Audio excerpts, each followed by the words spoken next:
días a todos y a todos. Vamos a continuar con este segundo encuentro. Así que sin mucha presentación, le voy a dar directamente la palabra al doctor Rossi. Muchas gracias, Agustina. Gracias a la gente del Instituto de Estudios Mundiales. Gracias a ustedes por estar acá a las 14:30. Bueno, vamos a continuar con el tema que nos convoca para decir algo que nos conecta. Y antes de meternos en el tema, recuerden que reuniones que están siendo grabadas, así que el contenido de la reunión y el complementario en aula, eso sí no me permiten a mí como entrar al aula, pero yo necesito la gente del instituto, pero la semana pasada tuvimos también un material complementario, programas material complementario para que se agregara en aula, está también en la grabación, y eso es lo mismo que vamos a hacer con esta reunión. En la reunión, y aquí nos vamos a meter a hacer una reunión muy numérica, muy numérica, porque como la semana pasada estuvimos metiéndonos en algunas cuestiones introductorias, en las que se iba con la organización de sentencias donde se cuantifican resarcimientos, también se cuantifica, por ejemplo, también en el concepto de daño punitivo. Hablamos visto que el de hoy vamos a dedicar fundamentalmente a ver algunas de las fórmulas que se utilizan fundamentalmente para cuantificar la incapacidad sobreviviente de una forma sistemática. Para cuantificar la incapacidad sobreviviente. Jorge, perdón que te interrumpa. ¿Sabes que se empezó a escuchar medio raro el sonido? ¿El micrófono está bien? Porque vos sabés que antes de, cuando arrancamos yo te entendía muy bien. No sé ahora qué pasó. ¿Querés probar? A ver. Sí. No, se escucha medio con distorsión, no se termina de entender bien lo que estás diciendo. ¿Cómo? Pero te voy a decir una cosa, a veces genera distorsión en forma de los auriculares, voy a sacarme los auriculares, a ver si eso, no tendría que haber ninguna modificación, pero bueno.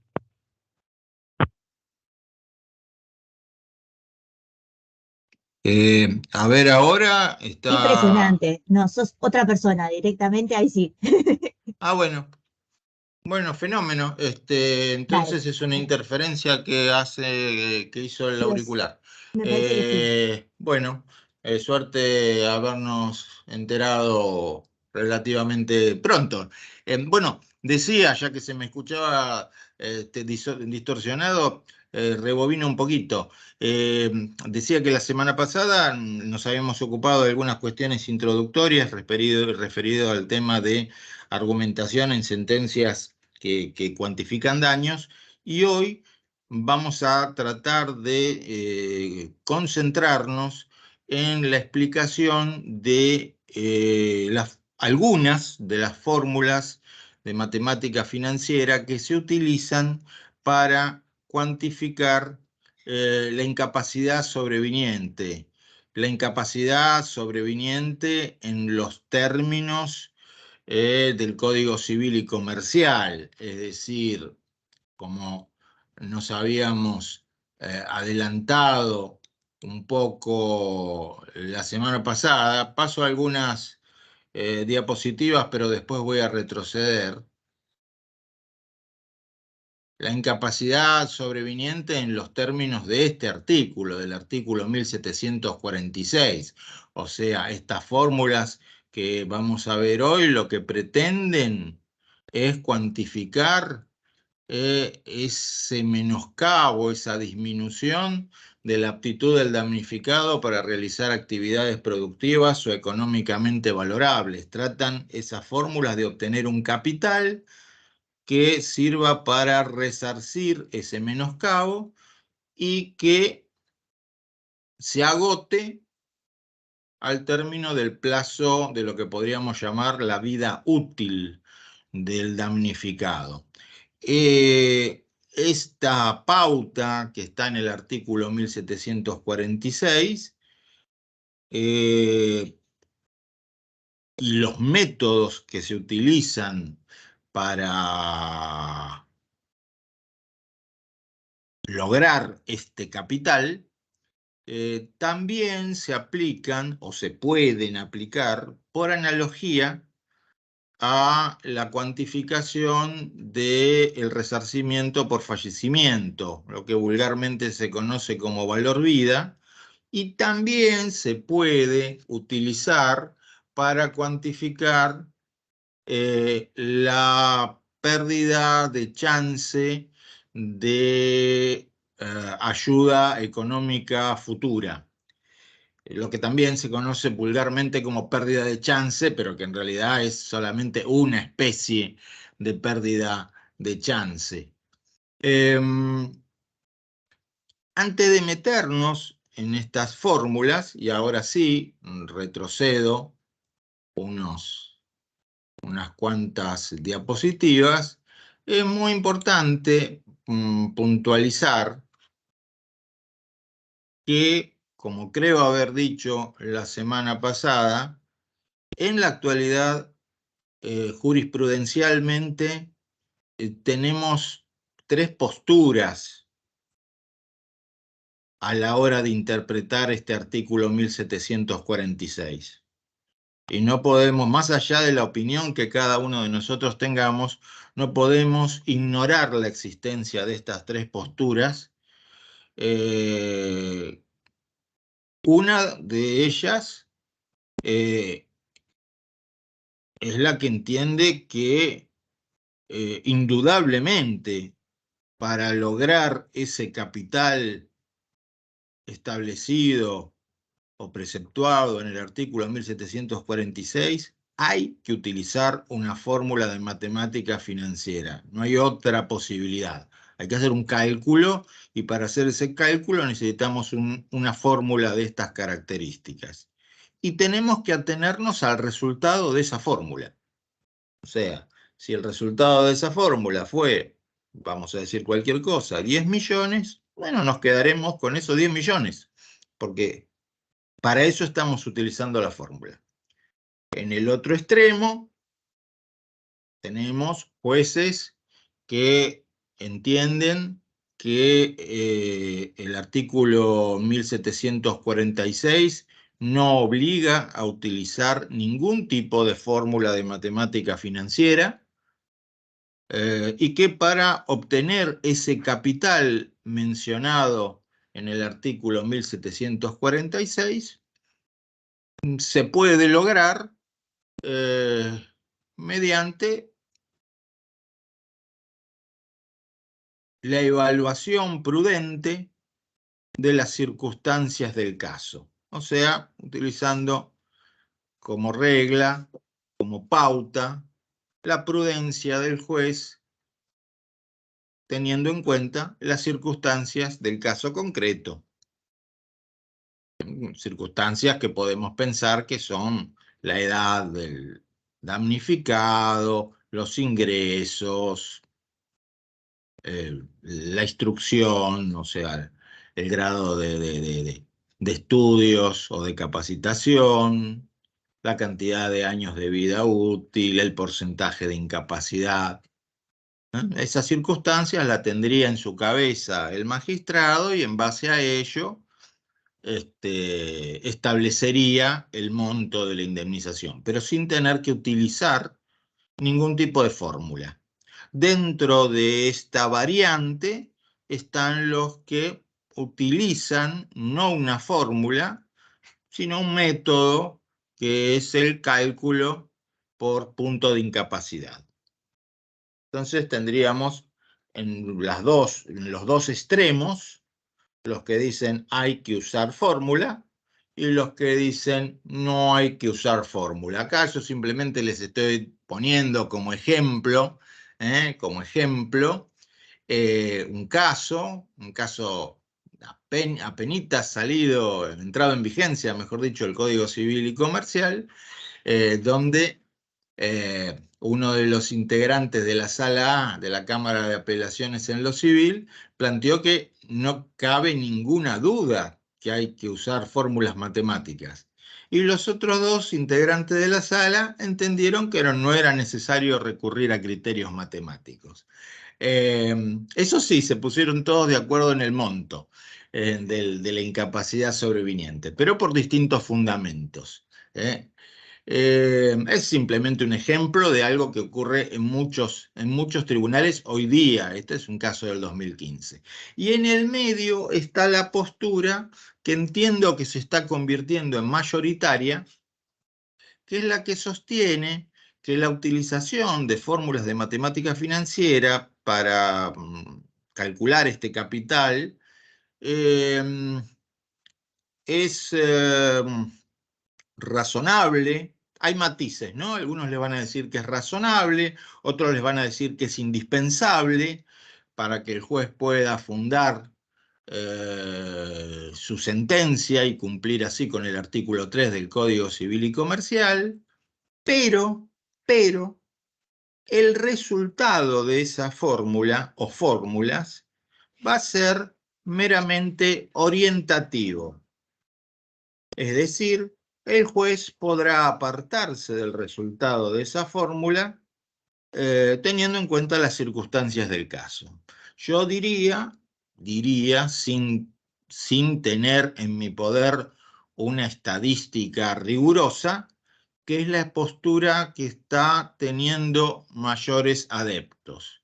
En la última reunión tal vez vamos a ocupar un tiempo para analizar por qué esta postura es la que está teniendo mayor cantidad de adeptos en nuestra jurisprudencia, ¿no?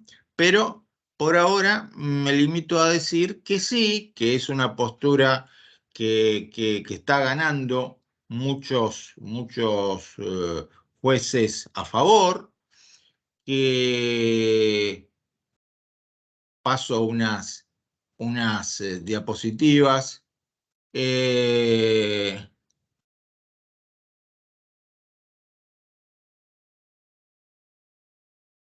Quería mostrarles acá. Perdón. Este es un caso de la Corte Suprema que yo mencioné la semana pasada, Gripo, donde la Corte, bueno, en los distintos votos nos dice que resulta ineludible que al tiempo de determinar el monto indemnizatorio por incapacidad sobreviniente y valor vida, los magistrados intervinientes tengan en cuenta como pauta orientadora, por ejemplo, las sumas indemnizatorias que establece el régimen de reparación de riesgos del trabajo para esos mismos rubros. Interesante, Gripo, lo que coadyuvará a arribar a una decisión que, más allá de las particularidades propias de cada régimen indemnizatorio, no desatienda la necesaria armonía que debe regir en el ordenamiento jurídico cuando no se evidencian razones de entidad para un proceder diferente. Ello, pues, no resulta razonable que a un trabajador en relación de dependencia se le otorgue protección mayor que a cualquier otro habitante cuando lo que se intenta resarcir de manera integral es el mismo concepto. Entonces, la Corte, en este caso, Gripo, toma como parámetro el sistema de riesgo de trabajo. Y el sistema de riesgo de trabajo, como ustedes saben, utiliza una serie de fórmulas. Esta que estoy mostrando en esta diapositiva es la fórmula base, y además tiene una serie de mínimos. Por ejemplo, hoy por hoy, con la última resolución de Superintendencia de Riesgo de Trabajo, por muerte, el mínimo está en 18 millones de pesos. Por supuesto, esto es orientativo, indicativo, a los fines de una indemnización civil. Pero lo que la Corte planteó en el caso Gripo es varias cosas. Una de las cosas que planteó es que, bueno, no se puede eh, limitar un juez a aumentar o disminuir el monto de una sentencia con el único argumento de que ese monto es abultado o fundarlo en que resulta equitativo tal o cual suma, sino que hay que dar otro tipo de argumentos de mayor entidad que eso, porque si no caemos básicamente en un proceder no discrecional, sino que en un proceder arbitrario, un proceder caprichoso. Y entonces planteó como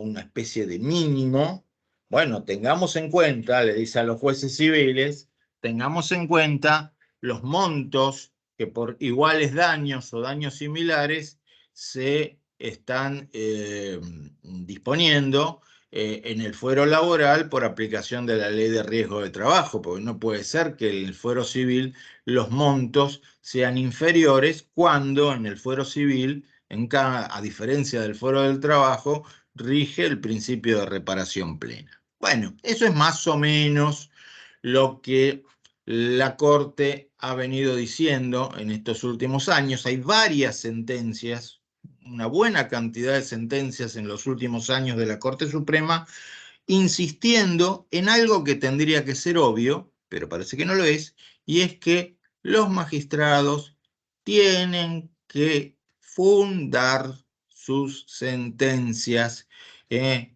no pueden limitarse a utilizar expresiones como prudencia, equidad, justo y pasar a otro tema, sino contrastar sus argumentos con,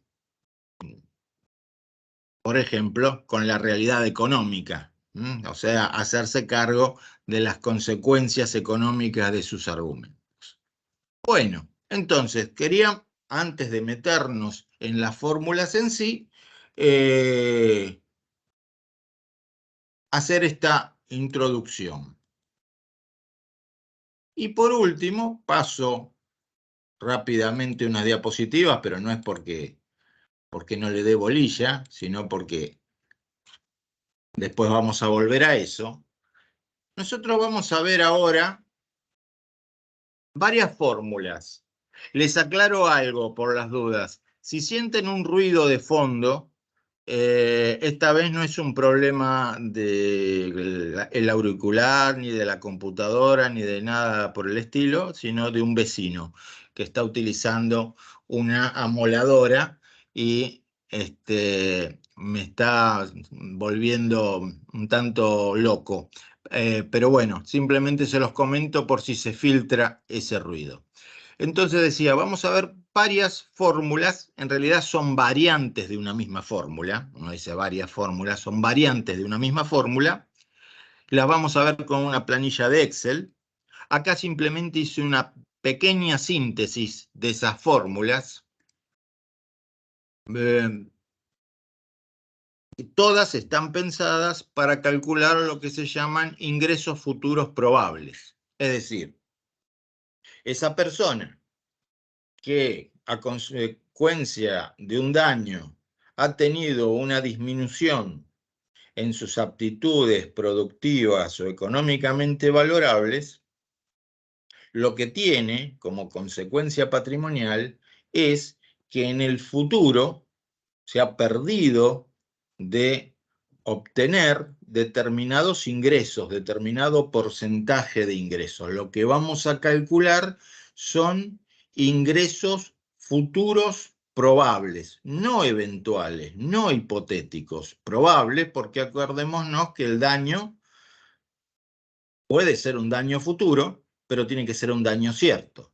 Entonces, estas fórmulas están pensadas para calcular un daño futuro cierto que son los ingresos futuros probables que se pierden como consecuencia de esa incapacidad sobreviniente. No estamos calculando un lucro cesante, que sería una ganancia dejada de percibir, pero que ya se perdió, sino que el juez, al dictar la sentencia, va a calcular esos ingresos que esta persona deja de percibir, no va a poder percibir en el futuro.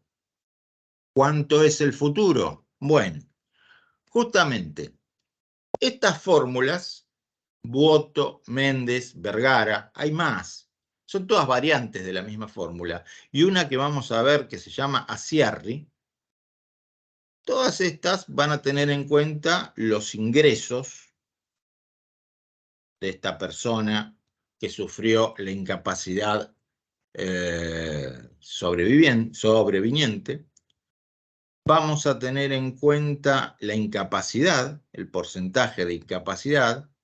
Vamos a tener en cuenta la edad y vamos a tener en cuenta la vida útil. Aclaremos. Cuando decimos vamos a tener en cuenta los ingresos, primera aclaración. Algunos jueces y algunos doctrinarios, al utilizar esta fórmula, van a tener en cuenta los ingresos que la persona percibía al momento en que sufrió el daño. O sea, van a tomar los valores históricos de los ingresos. Otros van a tomar los ingresos actualizados a la fecha de la sentencia. Estrictamente hablando, no hay ningún artículo que expresamente le indique al juez qué es lo que tiene que hacer. Ahora, si yo parto de la base de que la obligación resarcitoria es una obligación de valor y por lo tanto entiendo que es aplicable el artículo 772, sería mucho más razonable que los ingresos se cuantifiquen, se evalúen a la fecha de la sentencia, porque es la fecha más cercana a la del cumplimiento de la obligación resarcitoria. De todas maneras, insisto, seguimos viendo sentencias que cuantifican a valores actuales y sentencias que cuantifican a valores históricos. Esto, por supuesto, tiene muchísima importancia al momento de después disponer la liquidación de los intereses moratorios. Y esto tiene también muchísima importancia práctica y económica al momento, o mejor dicho, en épocas de alta inflación, como es lamentablemente la época que estamos viviendo. Entonces, respecto de los ingresos, hacemos esa aclaración. Respecto de la incapacidad, bueno, por lo general, los jueces se atienen a la incapacidad dictaminada por el perito, sin perjuicio de que a veces entienden que corresponde otra, y a la hora de la cuantificación de la incapacidad, cuando hay pluralidad de incapacidades, pluralidad de secuelas, también los jueces suelen seguir el dictamen del perito. ¿Y qué quiero decir con que suelen seguir el dictamen del perito?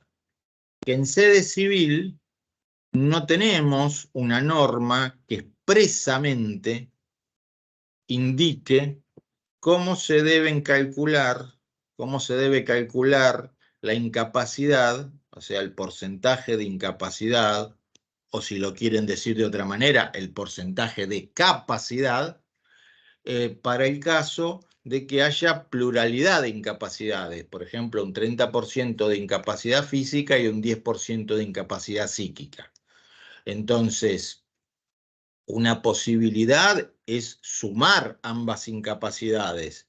30% de incapacidad física más 10% de incapacidad psíquica nos dan 40% de incapacidad, o dicho de otra manera, un 60% de capacidad. Sin embargo, muchas veces se utiliza otro método conocido como método Baltasar, un método de la capacidad residual, un método utilizado por los peritos, pero insisto, no hay ninguna norma que en materia civil obligue a utilizar un método u otro. Este método de la capacidad residual funciona de manera diferente.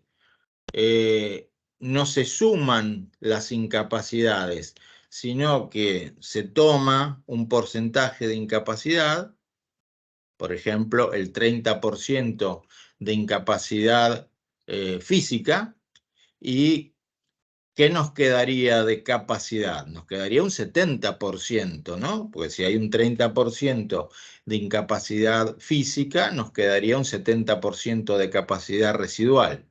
Sobre ese 70% de capacidad residual se aplica el 10% de incapacidad psíquica, que nos va a dar entonces un 7% de incapacidad. Más el 30%, tenemos un 37% de incapacidad, o, si lo ven desde el otro lado, un 63% de capacidad residual. O sea que según el método que utilicen para calcular la incapacidad en los casos de pluralidad de secuelas, el porcentaje de capacidad residual o de capacidad restante va a ser diferente. Eso también es un tema a tener en cuenta. Respecto de la edad, de vuelta, algunos jueces, al utilizar estas fórmulas, tienen en cuenta la edad de la víctima al momento en que sufrió el daño. Otros jueces, en cambio, tienen en cuenta la edad al momento en que se dicta la sentencia, porque estrictamente, desde una perspectiva técnica más pura, esto último sería lo correcto, porque lo que estamos calculando son ingresos futuros. Los ingresos pasados se tendrían que calcular con otro método y bajo otro rubro. Pero bueno, tenemos ambas posturas.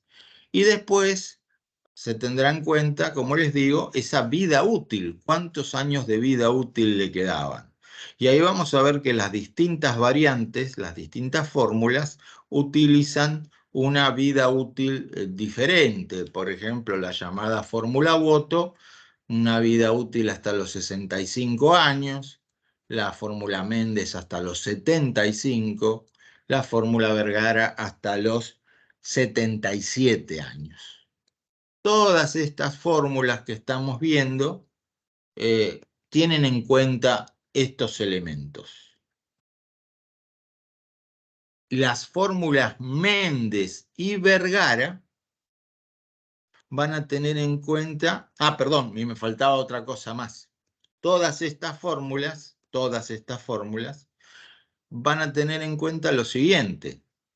Esta indemnización se va a pagar de una sola vez. Como esta indemnización se va a pagar de una sola vez,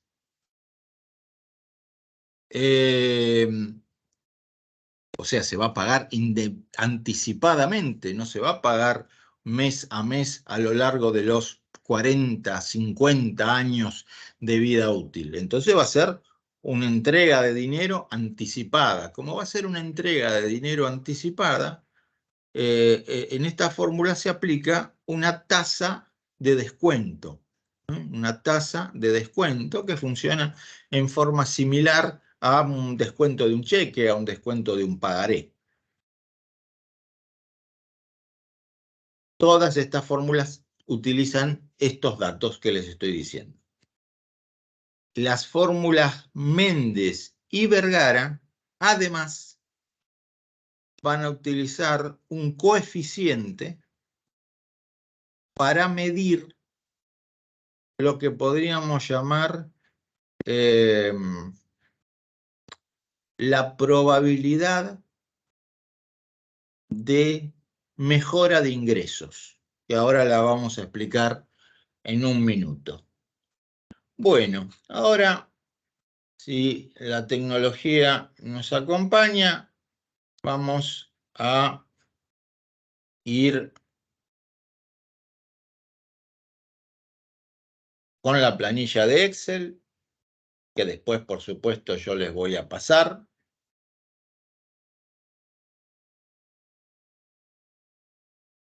Bien, ahí estoy viendo la planilla de Excel. Yo a partir de este momento a ustedes no los veo. O sea, veía pocos de ustedes, pero ahora no veo a ninguno directamente. Eso para aclararles.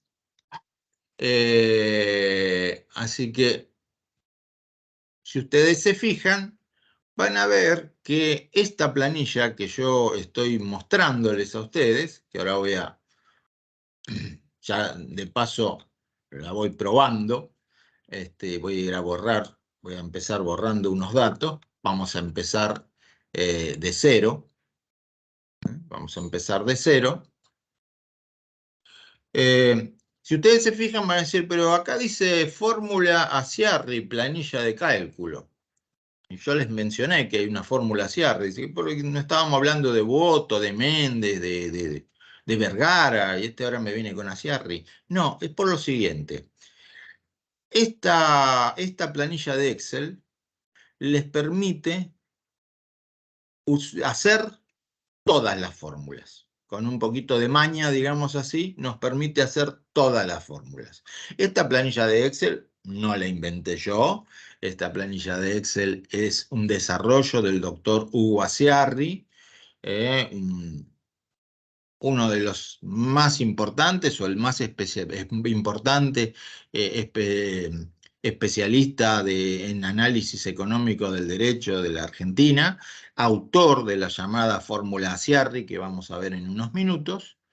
Hay otras planillas de Excel para hacer la fórmula Boto, la fórmula Méndez, la fórmula Vergara, pero yo utilizo esta porque nos sirve para hacer todas. Es así de simple, con un poco de maña y algunos trucos de Excel nos sirve para hacer todo. Y si no, con esto y una calculadora también podemos hacer todas las fórmulas. Así que me parece más sencilla. Esta planilla de Excel es de acceso público, con googlear la van a encontrar, igual, perdón, yo se las voy a pasar. Pero lo que me interesa acá es que veamos la lógica que tiene, si es que la tiene, la lógica de este tipo de argumentación que está basada en matemáticas. No es tanto un tema, esto lo podríamos hacer yendo a una página de internet, que hay muchas, y poniendo unos numeritos, apretando un botón y nos va a salir el número también, pero la finalidad es entender o tratar de entender la lógica argumental que hay detrás de estas distintas variantes. La primera de ellas es conocida como fórmula Boto, es del año 1978, se la conoce así porque es el nombre de un fallo, Boto contra Telefunken. Es de la Cámara Nacional del Trabajo, pero de 1978, y utilizó esta fórmula, valga la redundancia, para cuantificar una incapacidad sobreviniente. La llamamos fórmula Boto. Matemáticamente hablando, es una variante de una fórmula que se conoce como fórmula polinómica, Y además de estas que vamos a ver hoy, hay otras, un Marshall, Requena, que no son más que variantes de la misma. Vamos a usar voto tal como en la sentencia, con los parámetros de la sentencia. Lo que voy a cambiar son las edades para hacerlo más sencillo, pero nada más que eso. Vamos a imaginar que la edad inicial, o sea, es de 20 años. Ya dije que para algunos toman la edad al momento del daño y otros tienen en cuenta la edad al momento en que el juez va a dictar la sentencia. Si nos ponemos en técnicos, tiene más sentido esta última opción porque lo que vamos a calcular son ingresos futuros, no ingresos que ya se perdieron, sino ingresos que todavía no se perdieron, que se van a perder por la incapacidad sobreviniente. Entonces, bueno, suponemos que la edad es de 20 años, el porcentaje de incapacidad del 50%. En la fórmula en voto, los jueces entendieron que la tasa de descuento debía ser del 6% anual. ¿Por qué 6%?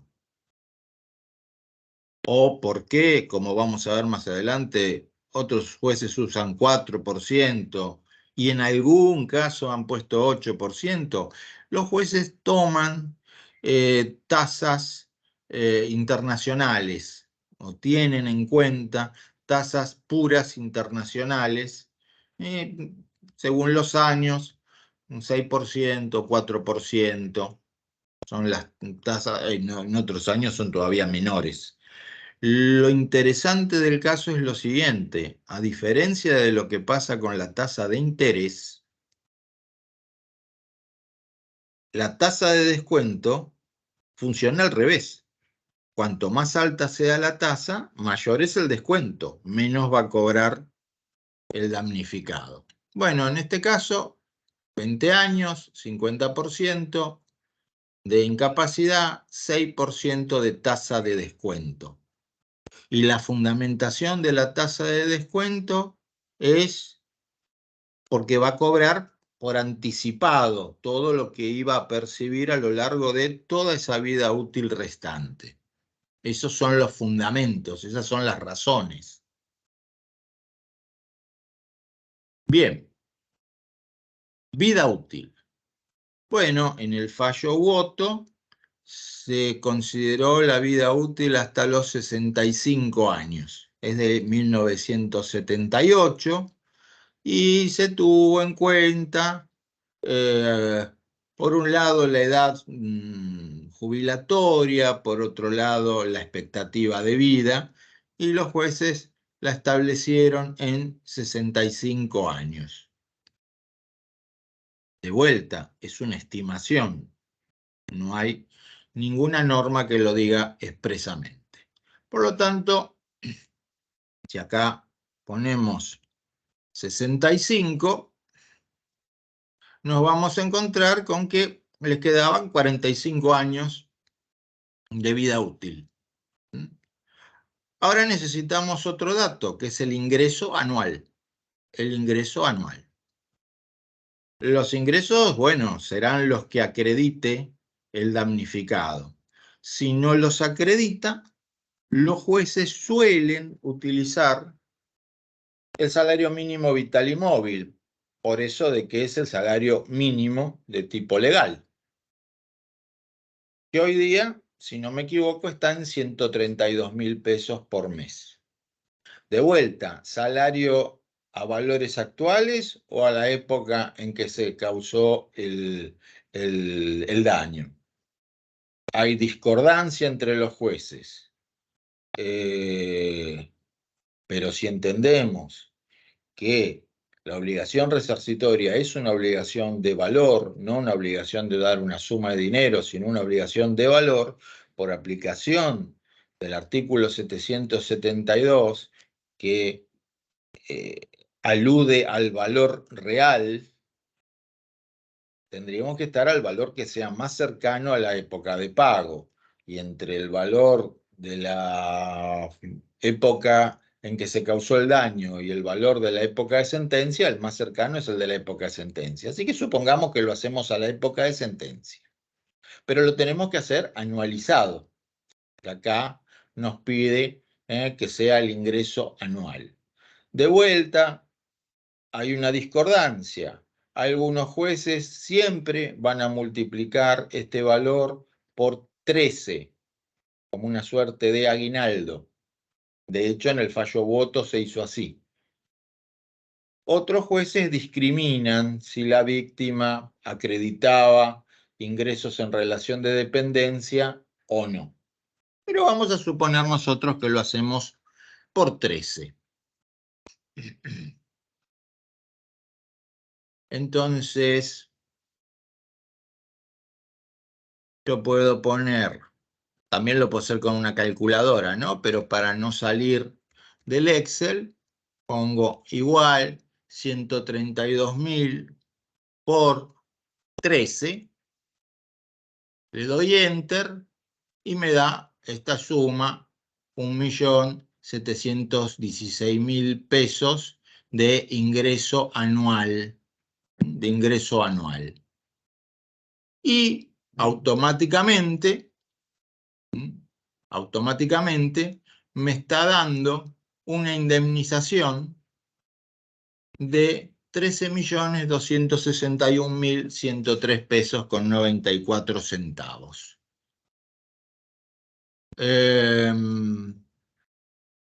A la que después habrá que aplicarle los intereses, por supuesto, ¿no? Los intereses moratorios. Pero este sería el capital, por incapacidad sobreviniente. Claro, si ustedes recuerdan el artículo 1746, este nos decía que no solamente hay que indemnizar ese capital, tiene que resarcir el menoscabo en la aptitud para realizar actividades productivas, sino aquellas otras que se consideran económicamente valorables, es decir, actividades por las cuales el sujeto no percibía una retribución, pero que tienen un valor de mercado, ¿no? Por ejemplo, la limpieza de la casa propia, cocinar, planchar, lavar la ropa, etcétera, etcétera. Todo eso tiene un valor de mercado y si esta persona ahora no lo puede hacer o no puede hacer alguna de esas cosas, va a tener que contratar a alguien. Y entonces, bueno, algunos jueces, en algunos casos, cuando toman este argumento, y hay que tenerlo en cuenta porque hoy día el artículo 1746 lo plantea, hacen una estimación. Bueno, sobre esto, un 10% más, un 20% más. ¿Es la única posibilidad? No. Otra posibilidad sería, por ejemplo, tener en cuenta lo que se paga a la fecha de sentencia, si estamos haciendo el cálculo a valores actuales, lo que se paga a la fecha de sentencia a el personal doméstico.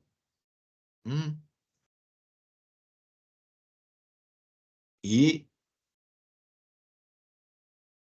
estipular entonces una suma de dinero teniendo en cuenta eso, lo que se le va a tener que pagar a personal doméstico por aquellas tareas que ahora no va a poder realizar en su casa. Y también vamos a tener sentencias donde esta parte de las actividades económicamente valorables no se van a cuantificar. Es muy importante en la demanda plantear que además de los ingresos futuros probables, no hay que olvidarse que el Código Civil y Comercial en el artículo 1746 también alude a aquellas otras actividades, las económicamente valorables. Y hoy día, el hecho de trabajar fuera de la casa no significa que no se realicen actividades en la casa. O sea, ha desaparecido hace muchos años, si es que alguna vez existió, esa división absolutamente tajante de la mujer es la que trabaja en la casa, el hombre es el que trabaja afuera. Hoy día eso prácticamente no existe y tanto hombres como mujeres trabajan fuera de la casa, realizando actividades económicamente productivas o actividades productivas, y también trabajan en la casa, limpiando, lavando, cocinando, planchando, cuidando a los hijos, etcétera, etcétera, etcétera. Todas actividades que por la incapacidad pueden perderse, total o completamente, total o parcialmente. Entonces, digamos que sobre esta suma habría que aplicar un plus. Ahora, esta fórmula, voto, ha sido muy criticada, entre otros por la Corte Suprema de Justicia, porque calcula lo que se conocen como ingresos constantes. Voto no tiene en cuenta la probabilidad, no digo posibilidad, digo probabilidad de que este muchacho o muchacha, pero vamos a suponer este muchacho de 20 años, no pudiera mejorar sus ingresos. Mejorar a valores reales, no a valores nominales. O sea, imagínense, tiene 20 años y está de cadete, pero es un estudiante de derecho. Bueno, esta fórmula parece partir de la base de que siempre iba a ser cadete, desde los 20 hasta los 65 años. No está planteando una probabilidad de, bueno, una mejora por realizar tareas mejor remuneradas. Y la experiencia nos dice que en un número significativo de casos, bueno, las personas a los 30 años tienen mejores ingresos que a los 20 años, digamos así. Esta es una crítica muy fuerte que le hizo la Corte, entre otras, no es la única, en un fallo, Aróstegui, y luego de ese fallo, la misma sala de voto, pero estamos hablando con muchos años de diferencia, con otra composición, la misma sala de voto modificó esta fórmula en un fallo conocido como Méndez. Hizo varias modificaciones. Y los que están mirando les pido que mientras yo las voy haciendo le presten atención al Excel y le presten atención al resultado. Por un lado, cambió la tasa de descuento. De 6% la pasó a 4%. Ya ven que con ese solo cambio la indemnización aumentó.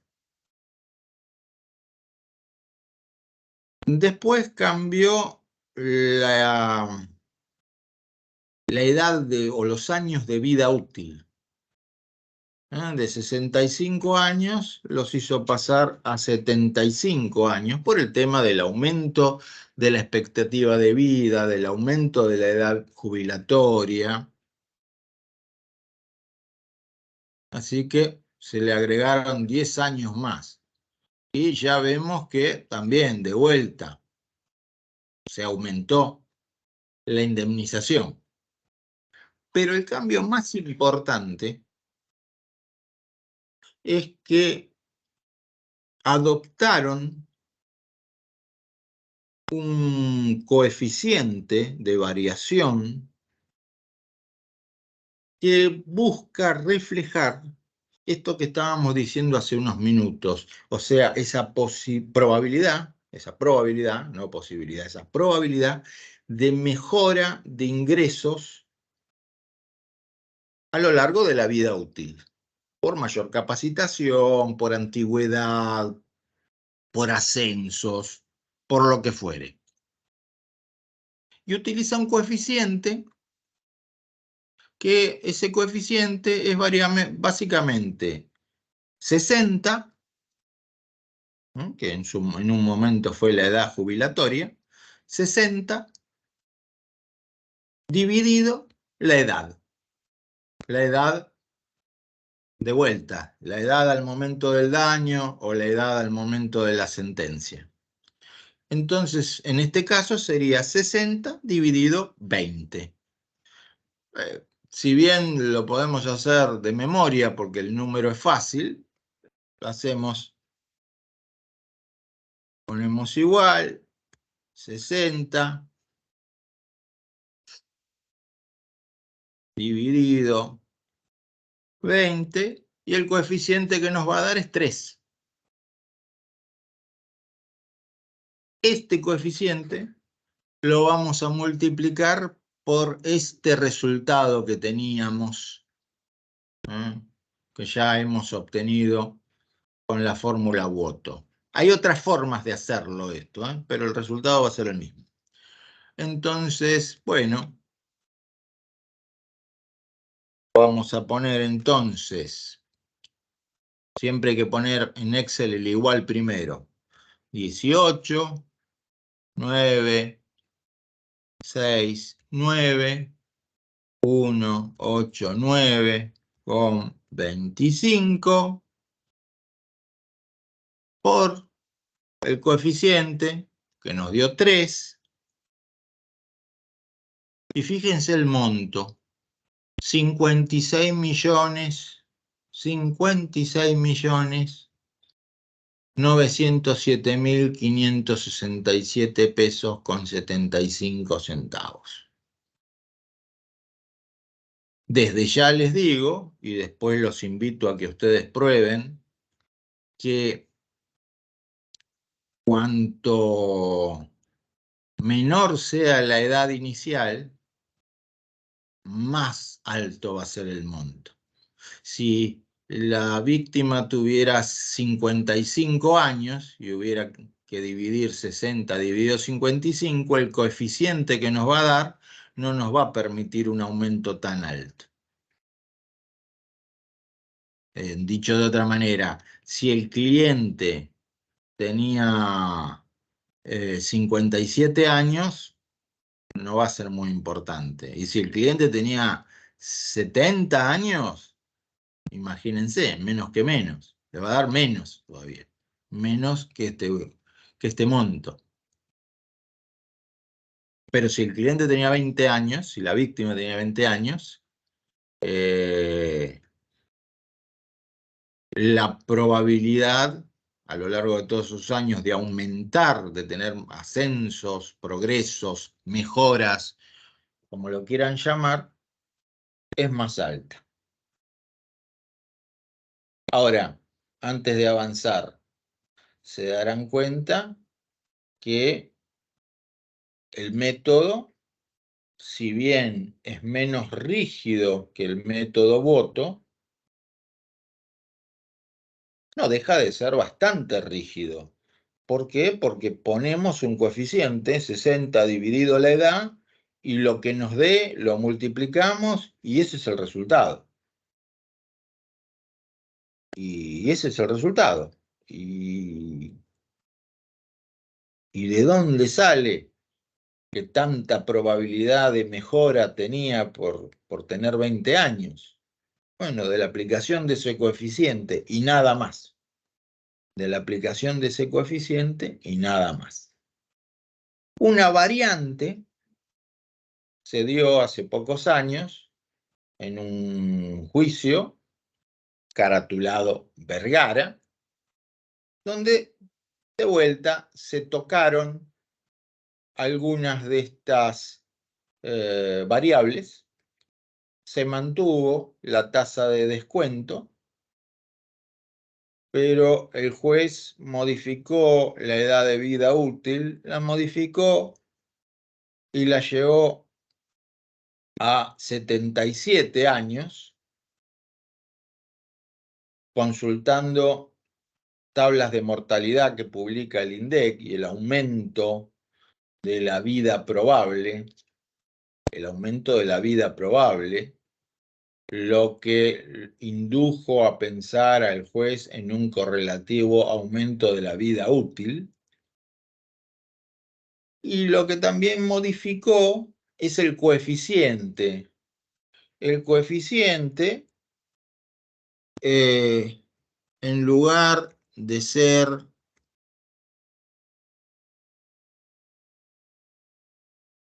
este que estoy mostrando, 60 dividido la edad, este coeficiente se cambió en 70 dividido la edad. Bueno, ustedes miran, ¿por qué 70? Pues se le dio la gana al juez. Bueno, el razonamiento que tuvo el juez para entender que había que modificar este coeficiente fue el aumento de la edad jubilatoria. Ustedes saben que hoy día, si bien los hombres se jubilan a los 65 años, pueden seguir trabajando hasta los 70. A los 70 lo jubilan. Entonces toma en cuenta ese coeficiente, toma en cuenta esa edad para el coeficiente y nos da este coeficiente 3,50. De vuelta.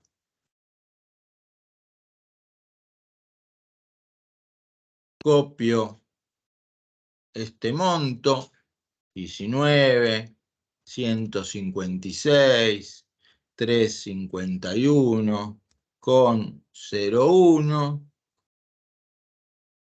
por 3,50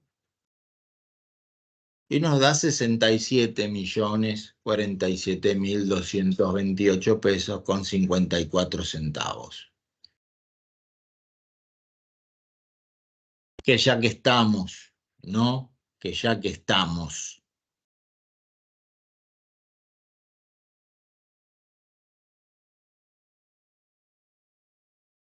Esperen que voy a... Este monto de 67, si yo, ya que estamos, si queremos seguir con los números, copio esto, 67, 0, 47, 228 con 54 y se me da por dividirlo. A ver, denme un segundo. Me voy a mirar Infobae. Miro Infobae, ya está. Ahora vuelvo. Vuelvo acá. Vamos a dividirlo por 890. Me da $75.000.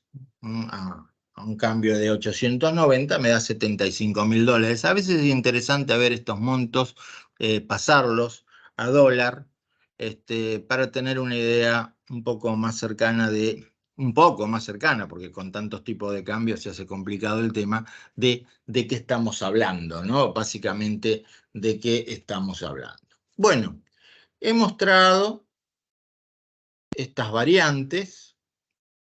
Después les voy a pasar un fallo que me pareció muy interesante y reciente de un juez de primera instancia del Departamento Judicial de La Matanza, el doctor Sohaner, que lo que él hizo para cuantificar, como entendió esto que les decía hace un rato, que la utilización de fórmulas es para fundamentar la decisión, pero el resultado es meramente orientativo.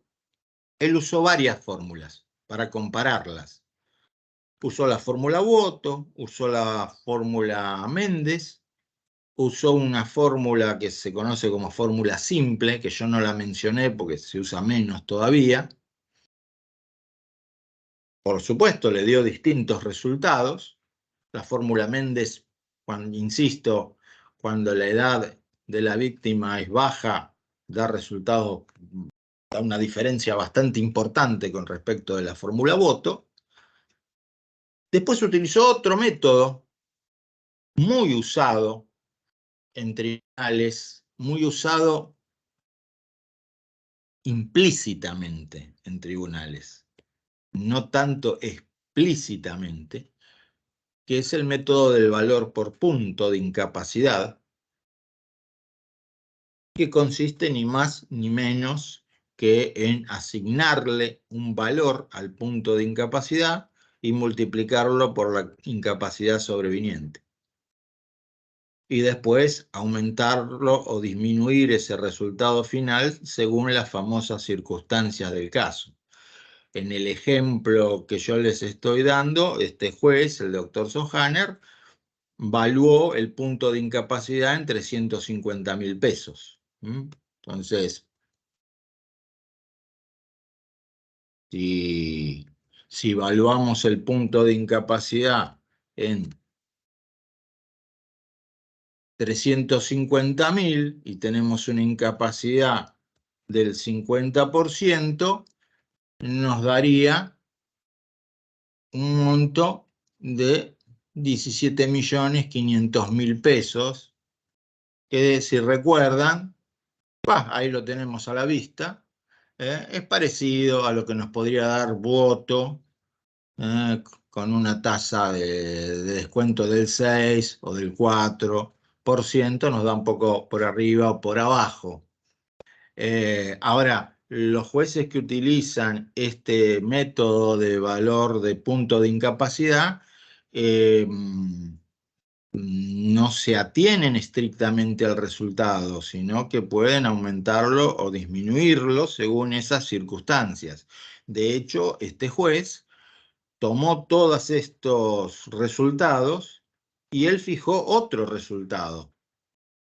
Por eso les voy a pasar el fallo, y en todo caso, la semana que viene que nos toca hacer una crítica a todos estos métodos, podemos leer algo de ese fallo dictado por el doctor Sohaner. Pero es muy interesante por el análisis que hace y las distintas cosas que tuvo en cuenta. En el Departamento Judicial Morón, por ejemplo, recientemente se evaluó el punto de incapacidad, un juez evaluó el punto de incapacidad en 500.000 pesos, en el mismo mes en que Sohaner lo evaluó en 350, ¿no? Por ende, ahí la indemnización hubiera dado 25 millones de pesos. Es un método que se usa. Algunos jueces, relativamente pocos, lo usan expresamente, o sea, expresamente en la sentencia ponen cuánto están valuando el punto de incapacidad. Muchos jueces lo utilizan implícitamente, o sea, si uno hace un estudio, estudia, como han hecho algunas compañías aseguradoras, hacen un relevamiento de las sentencias que ese tribunal dicta y los montos en concepto de incapacidad sobreviniente y divide ese monto por los distintos porcentajes de incapacidad, suele aparecer lo que sería ese punto promedio de incapacidad que es con el que algunos juzgados se manejan, pero no lo explicitan. Muchos juzgados no lo explicitan, se limitan a hablar de la prudencia y de las circunstancias del caso. Y ahora vamos a ver la fórmula Ciarri. Después de todo, estamos acá, vamos a limpiar este Excel.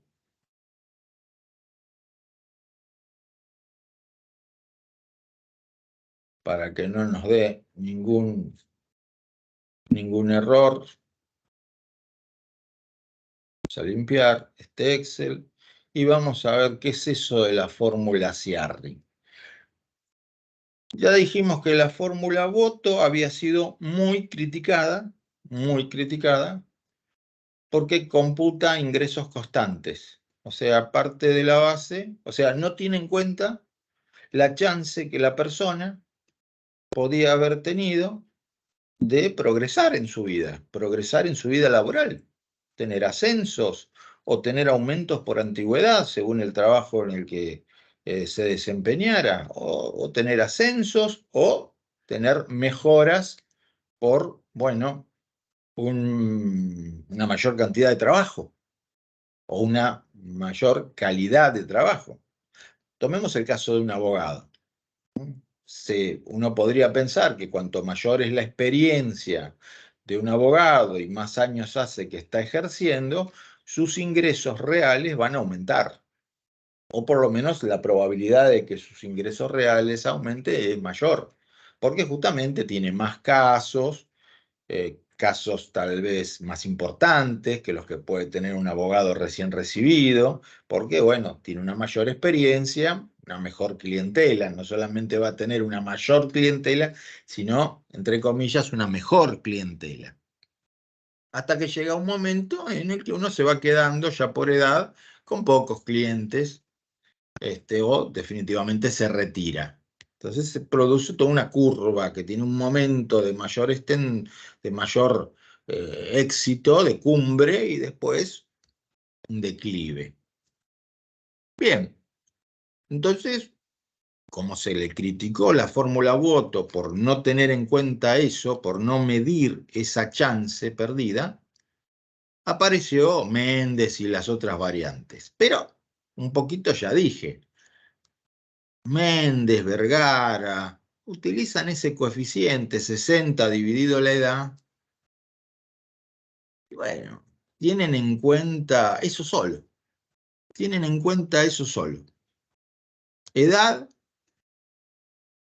y ese coeficiente de 60, 70, que tiene en cuenta más o menos la edad jubilatoria, y no más que eso.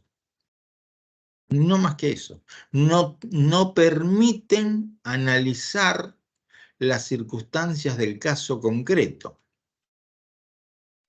¿Qué caso concreto? Y caso concreto que la víctima podía ser, vamos a seguir con los abogados, un abogado recién recibido, o que la víctima podía ser un jugador de fútbol que recién hubiera empezado a jugar en la primera de un equipo de primera A, o que la víctima fuera alguien que, si bien tenía 20 años, vivía de changas y ni siquiera tenía una alfabetización completa. Las chances de mejoría de sus ingresos reales en un caso y en otro son distintas. Entonces, esta fórmula, Aciarri, es la que nos da mayor juego. ¿A quiénes? A los jueces y a los abogados. O sea, nos permiten meter la mayor cantidad de datos. Por supuesto, antes que me pregunten algo, si los tengo. Acá lo que vamos a hacer en este ejemplo es una ficción, un dibujo. Pero en una demanda yo no puedo hacer el dibujo que voy a hacer dentro de unos minutos, porque la otra parte me va a decir, está poniendo cualquier cifra y está diciendo cualquier cosa. ¿De dónde surge esto que usted dice? Fíjense que esta fórmula permite, nos habla en la segunda columna de periodos anuales. Si yo quisiera, no lo voy a hacer porque terminaríamos la semana que viene, si yo quisiera, podría ir introduciendo datos, variando los ingresos probables del damnificado año por año, hasta terminar el periodo de vida útil, que en este caso, en el caso Aciarri nos deja en libertad de elegir, pero tenemos que fundar, por supuesto, ¿cuánto sería? ¿Hasta los 65? ¿Hasta los 70? ¿Hasta los 75? Bueno, mientras puedas fundamentarlo más o menos, lo que vos quieras. Así que uno podría ir llenando cada uno de estos casilleros. No lo vamos a hacer, pero además para hacerlo tenemos que tener datos. Tenemos que hacer verosímil esto que vamos a poner ahora de manera ejemplificativa. Yo voy a dividir esto en desde los 20 años hasta los 30, 20 años hasta los 30, o sea, por los próximos 10 años.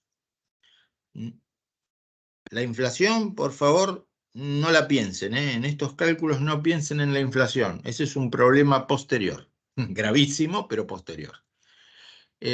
Bueno, el ingreso, bueno, teníamos 132.000, pero bueno, acá vamos a suponer que podemos acreditar ingresos mensuales de 1.000.000 de pesos, por poner algo, ¿no? Por poner algo. Lo vamos a multiplicar por 12 o por 13. De vuelta, a Ciarri nos dejan libertad siempre que podamos fundamentar esto. Si la víctima era un cuentapropista, es más sensato multiplicarlo por 12. Entonces vamos a poner un ingreso anual proyectado de 12 millones de pesos. 12 millones de pesos. Ingreso anual, 12 millones de pesos. Vean que ya van apareciendo numeritos. Acá tenemos un ingreso anual interesante, ¿no? No es el que veíamos hace un rato. Después vamos a hacer otra variable. Esto se llaman periodos de variación de ingresos reales. De los 30 a los 45 años, o sea, por otros 15, vamos a suponer que a moneda constante, lo estamos calculando a valores de hoy, el ingreso iba a pasar a incrementarse en un 50%. Entonces, perdón, vamos a poner acá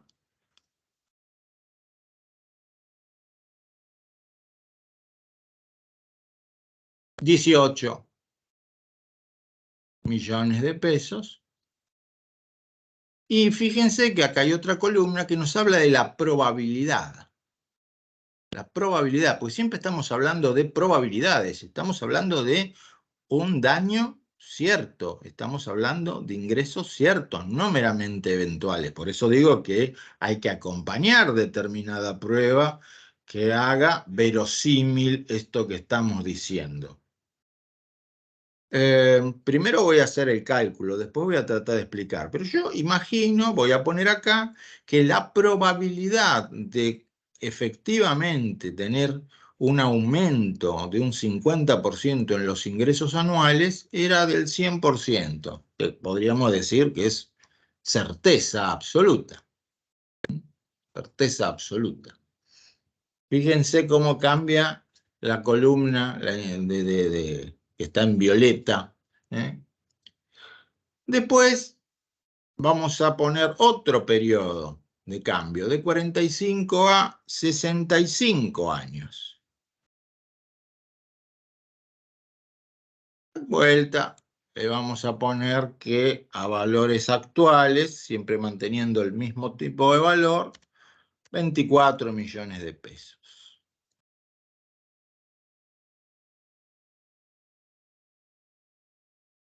Y por ahora voy a seguir metiendo 100% de probabilidad. Y para terminar, voy a poner que hasta los 75 años, máximo de vida útil, 30 millones de pesos. Y de vuelta le voy a meter acá tranquilamente 100%. Bárbaro. Bueno, me fijo y me está dando una indemnización de 198.270.136 pesos con 42 centavos. Ahora viene la pregunta del millón, que todos ustedes, los que se mantengan despiertos, estarán haciendo. ¿Cuál es la justificación de esto que estoy poniendo? Pues podía haber puesto 48 en vez de 18, 73. ¿Cuál es la justificación? Bueno, ese es el kit. Esta es una fórmula muy flexible. Acá no usamos un coeficiente de 60 dividido 20. Pero esto que estamos poniendo, tenemos que justificarlo. En algunos casos es más fácil de justificarlo que en otros. ¿Por qué? Porque existen estadísticas que podemos extrapolar, estadísticas que nos indican, por ejemplo, la evolución porcentual de ingresos en determinadas profesiones a lo largo del desempeño de una carrera. Entonces uno puede decir, bueno, si yo estas estadísticas que han sido publicadas las proyecto para los próximos 40 años, puedo decir que en esta profesión en los que realizan esta profesión pueden estadísticamente, luego de 10 años de ejercicio de su profesión o de su carrera o de su trabajo, tienen una mejoría en sus haberes reales de un 40%, y en los siguientes 20 años de un 30%, y en los siguientes 25 años de un 10%. Pero tengo que tener eso. O, por ejemplo, puedo decir, bueno, esta persona trabajaba en una actividad sujeta a un convenio colectivo, por el cual recibía una serie de aumentos en razón de la antigüedad. Entonces ahí puedo proyectar cómo iban a aumentar esos ingresos en determinados periodos. O también en otras actividades yo puedo decir, bueno, la actividad del damnificado, luego de X cantidad de años de desempeño de tareas, tiene un ascenso. En esa tarea se tiene un ascenso. Y ese ascenso significa un incremento de un 40% de sus saberes o de su remuneración, o etcétera, etcétera. Y al mismo tiempo, pensemos en un ejemplo muy sencillo. Pensemos en aquellas actividades escalafonarias, como por ejemplo Fuerzas Armadas. Supónganse ustedes que uno pueda decir, bueno, lo que voy a decir en este momento es de vuelta un invento, ¿no? Pero, porque no soy conocedor del tema, no tengo datos en este momento, pero yo puedo decir, bueno, un coronel a los 5 años de ser coronel está en condiciones de ser promocionado, de ser ascendido a general, lo cual significa un 50% de aumento en sus ingresos. Bien, entonces yo podría decir que dentro de 5 años esa persona va a tener un 50% de aumento en sus ingresos, a valores reales. No piensen en la inflación, no piensen en valores nominales, a valores reales. Va a ganar un 50% más porque va a tener un aumento, porque va a ser ascendido. Sí, va a ser ascendido, pero de los 10 coroneles no van a ser ascendidos los 10 coroneles, porque hay 5 vacantes de general. No todos los coroneles se convierten en general. Entonces, este coronel tiene un 50% de probabilidades, si están viendo el Excel, tiene un 50%, no un 100%, un 50% de probabilidades de incrementar sus ingresos, pues si no lo pasan a retiro. Así que no tiene un 100%, tiene un 50%. Si se fijan, la indemnización baja. Y después de tantos años lo podrán ascender a general de división. pero tampoco ascienden todos. Tiene, vamos a suponer, un 50%. Y después lo podrán ascender a teniente general, pero ahí asciende uno solo de todos los generales. Y hay 100 generales. Entonces tiene un 1% de probabilidades. Y fíjense entonces cómo bajan el monto de la indemnización. Esta fórmula, la fórmula Ciarri, es la que permite introducir más datos y adecuar más el cálculo al caso concreto. Pero, necesitamos tener esos datos. No es cuestión de hacer un hermoso dibujo y nada más. Bueno, voy a dejar de compartir este Excel. Te pido, María Eugenia, si estás viva todavía después de haber hecho todo esto, que me pongas el PowerPoint, que lo vamos a ver un poquito, ya estamos terminando. Ahí se está cargando. Sí, sí. Bueno, lo que hemos tratado de mostrar de la mejor manera posible no es tanto un tema de número, sino el razonamiento, y ponemos entre comillas razonamiento.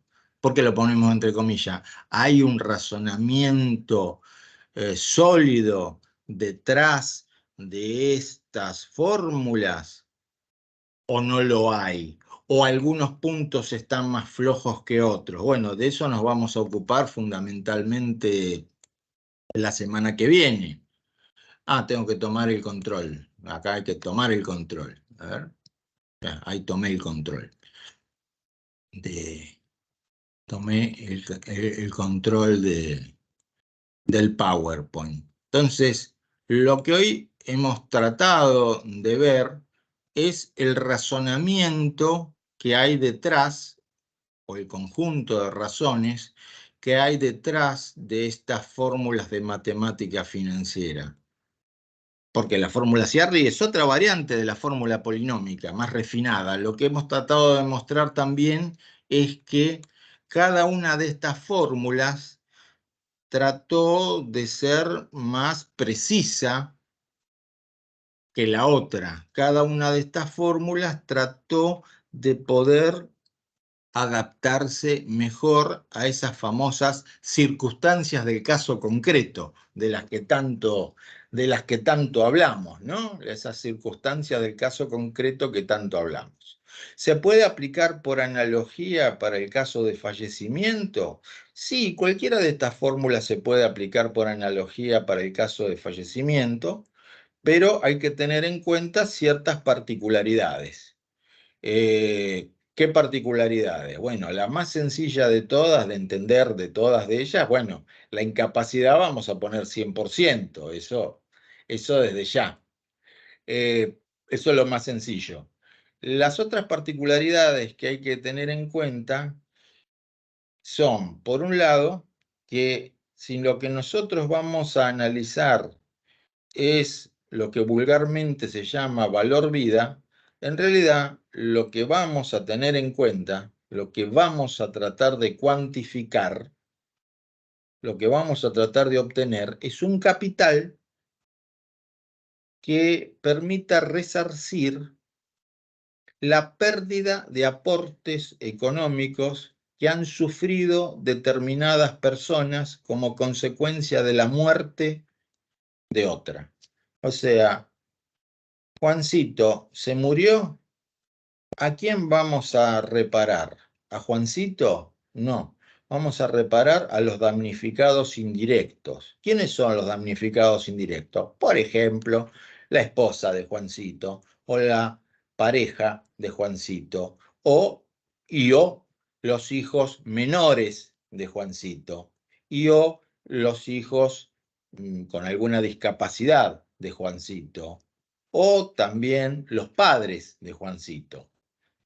A ellos los vamos a reparar. ¿Y qué daño les vamos a reparar?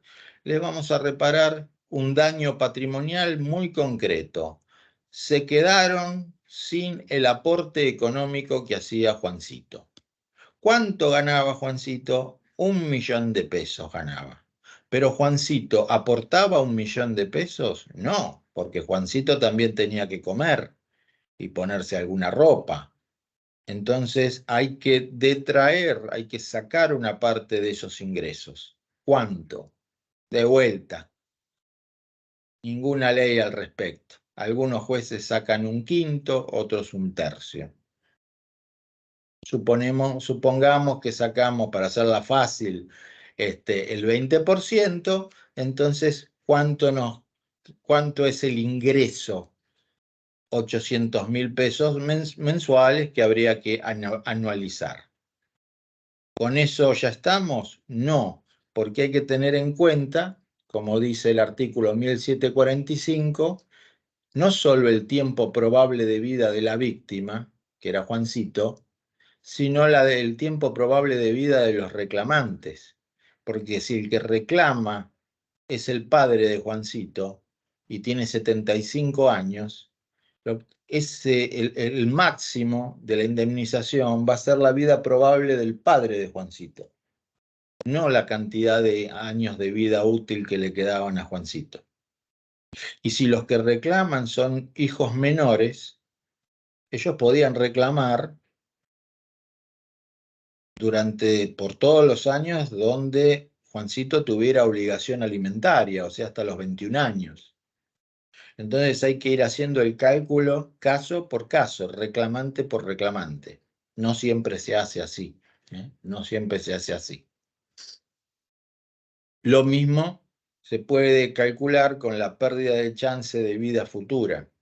De vuelta, se pone incapacidad 100%, pero si el que se murió era un chico de 5 años, es cierto que su vida útil podía ser hasta los 75, pero a los 5 años no estaba generando ingresos.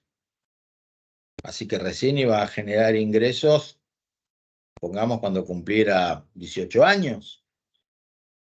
Por los próximos 13 años no iba a generar ingresos. Eso hay que cuantificarlo también a la hora de poner la cantidad de años de vida útil. O sea, se pueden utilizar por analogía estas fórmulas. Lo último que menciono por hoy, después lo vamos a ver al comienzo de la tercera reunión. Acá en este PowerPoint van a ver explicaciones de todo lo que yo les estuve poniendo en el Excel. Por eso que yo lo voy a dejar este PowerPoint. Todo esto que estoy diciendo lo tenemos más o menos explicado en este PowerPoint. Lo último que quería simplemente mencionar es que también hay una fórmula, que es la llamada fórmula Testa o Irigoyen-Testa, que utilizan algunos tribunales para cuantificar el daño punitivo. Y es una fórmula que, si bien no ha sido avalada en un 100% por ningún tribunal superior, podríamos decir que tiene un aval interesante por parte de la Suprema Corte de la Provincia de Buenos Aires, dado que en un caso donde se la utilizó, el caso Castelli, la Suprema Corte entendió que la utilización de fórmulas de matemática financiera para cuantificar el daño punitivo cumplía con el requisito de razonabilidad o de fundar razonablemente una sentencia. O sea, no dijo hay que usar la fórmula Testa ni nada por el estilo, pero no la criticó, digamos así, lo que ya es bastante importante. Hoy simplemente muestro esto porque por razones de horario no tenemos sería complicar la vida. Esta fórmula juega con 3 temas, que es cuál es la indemnización que se fijó, qué probabilidad había de que el afectado hubiera hecho un juicio por ese tema y qué probabilidad existía de que si se hace el juicio se apliquen daños punitivos. El razonamiento de esta fórmula, que como les digo la vamos a ver con más detalle la semana que viene, el razonamiento, la argumentación que hay detrás de esta fórmula es: muchos proveedores especulan con que son muy pocos los que le van a reclamar por sus incumplimientos, y que al ser muy pocos los que van a reclamar por sus incumplimientos, les conviene económicamente incumplir. Les sale más barato incumplir que cumplir con la ley. Entonces, esta fórmula busca que el monto de la multa cumpla con la finalidad que se supone que tiene el daño punitivo, que es disuadir. ¿Y cómo pretende hacerlo? Haciendo que no le resulte económico, que no sea negocio no cumplir. Ese es el razonamiento que hay detrás de esta fórmula. Ese es el razonamiento que hay detrás de esta fórmula y que es lo que me interesa mostrar más allá de todo, de toda la parte puramente matemática. Bueno, hasta acá llegué yo. Veo que quedaron unos cuantos sobrevivientes, veo que hay 51 personas conectadas. Si tienen alguna consulta, con todo gusto. Si me quieren pensarlo un rato y hacerme una consulta al principio de la reunión que viene, con todo gusto. Es más, podríamos tranquilamente hacer eso el martes que viene, empezar y decir, bueno, quedó alguna consulta de la semana pasada y después arrancamos también, porque a veces uno al final está muy cansado, y si no, acá estoy, si alguien me quiere preguntar algo, con todo gusto. No sé acá si hay alguna. Vos, María Eugenia, decime por las dudas. Yo no veo de momento preguntas. Veo que está titilando.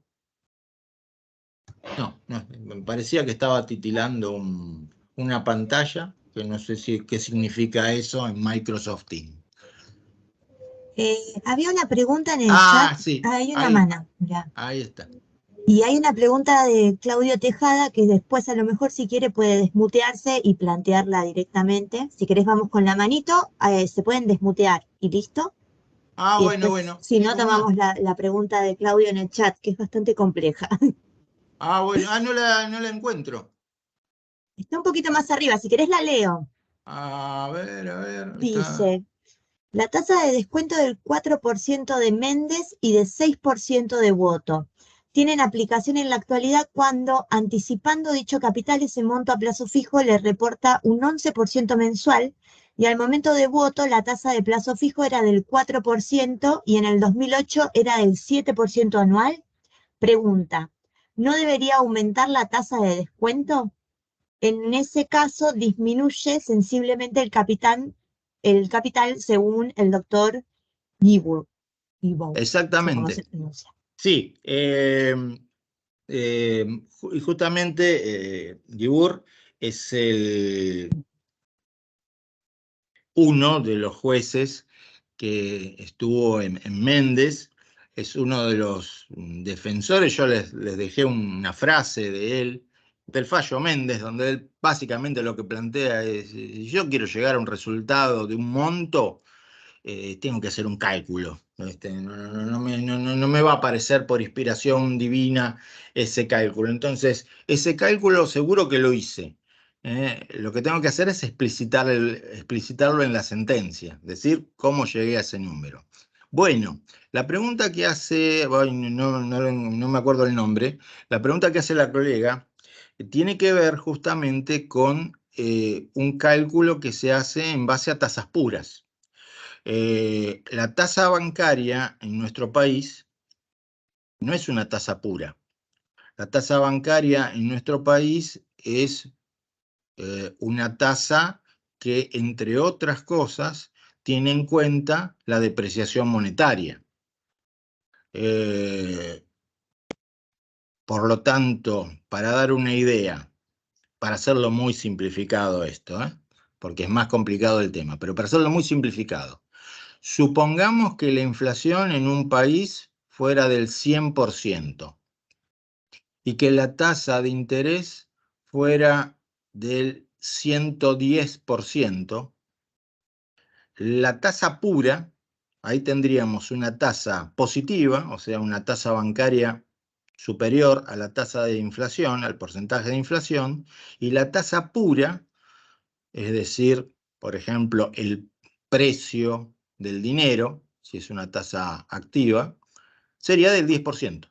Esa es la tasa pura, anual, ¿no? Estamos hablando de una tasa anualizada no capitalizable. Por eso dije, estoy haciendo un ejemplo muy sencillito. Si nosotros tenemos, como tenemos en la actualidad, una tasa, vamos a tomar la tasa pasiva del 133% anual, nominal. Uno dice, ¡ah, qué bárbaro! Pero la inflación anualizada está en 145%, esa tasa es una tasa negativa, porque está por debajo de la inflación.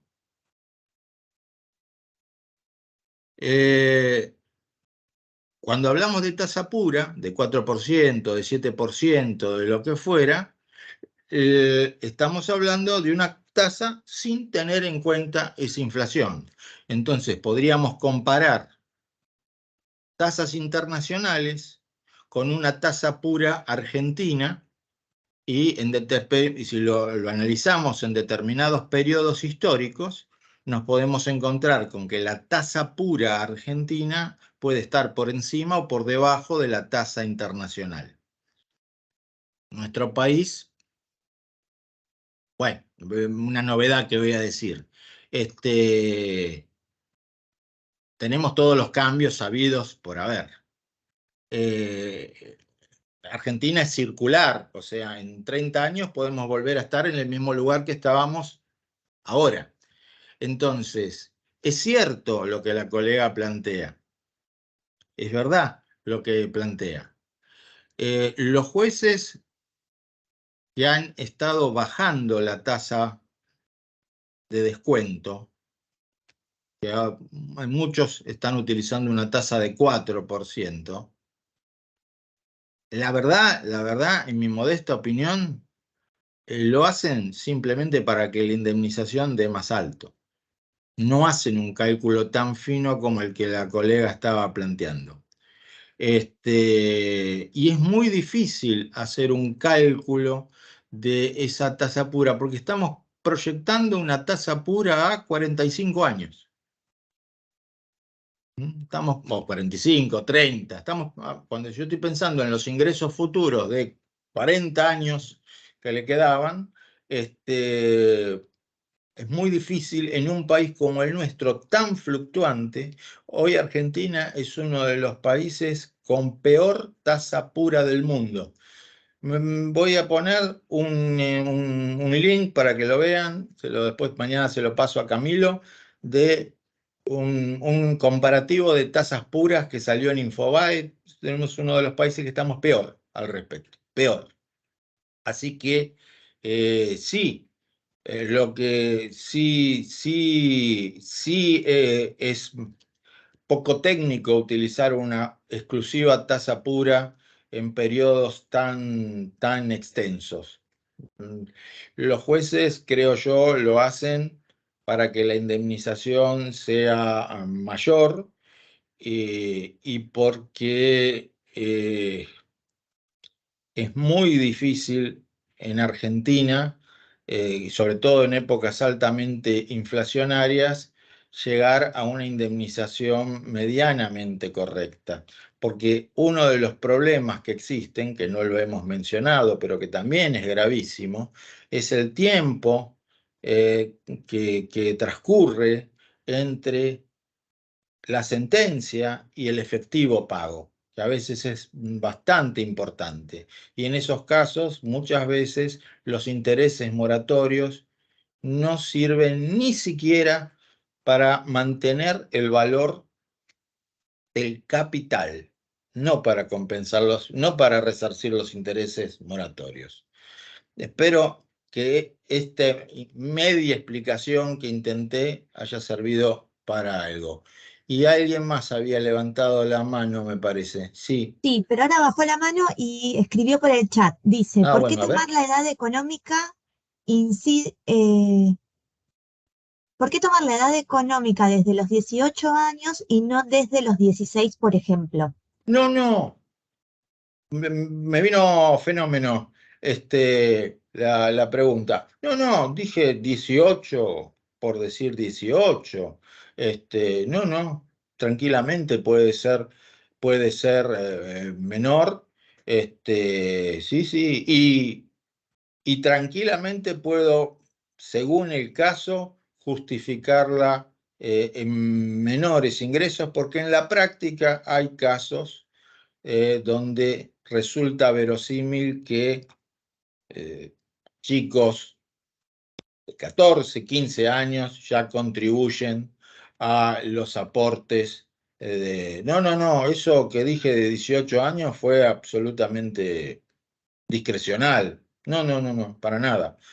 Tranquilamente puede ser menor, fundado en la capacidad laboral o a veces en lo que podríamos llamar razones de hecho. Razones de hecho que en determinados lugares, a determinadas edades ya se empieza a aportar económicamente para la familia. No, no, eso es un tema absolutamente discrecional. Que me lleva a un tema, disculpame María Eugenia que me diga una cosita más, que es el gravísimo problema que tenemos en Argentina de la falta de estadísticas en muchos temas. Por eso muchas veces los jueces resuelven en base a la, entre comillas, experiencia, porque no hay más datos duros, no hay información precisa sobre ingresos en ocasiones, sobre edad, tiempo de vida probable, sobre evolución de ingresos, y menos dividido por regiones.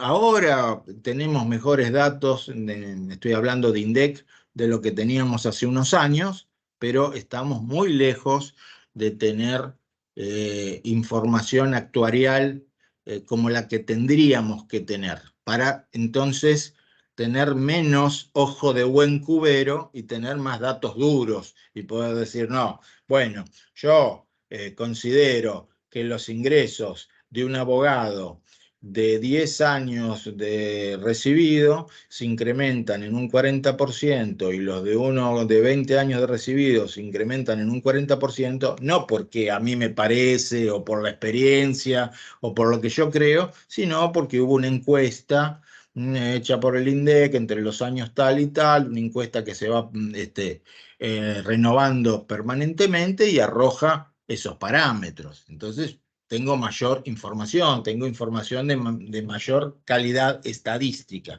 Es un problema que tenemos en Argentina, entre otros problemas, ¿no? Entre otros problemas. Bueno, espero que te haya quedado más o menos claro lo de los 18 años, que fue simplemente una expresión. Bueno, Jorge, Bueno, acá preguntas no hay más. Sí, hay muchos comentarios agradeciéndote la exposición, la claridad, la precisión. Después si los querés ir mirando.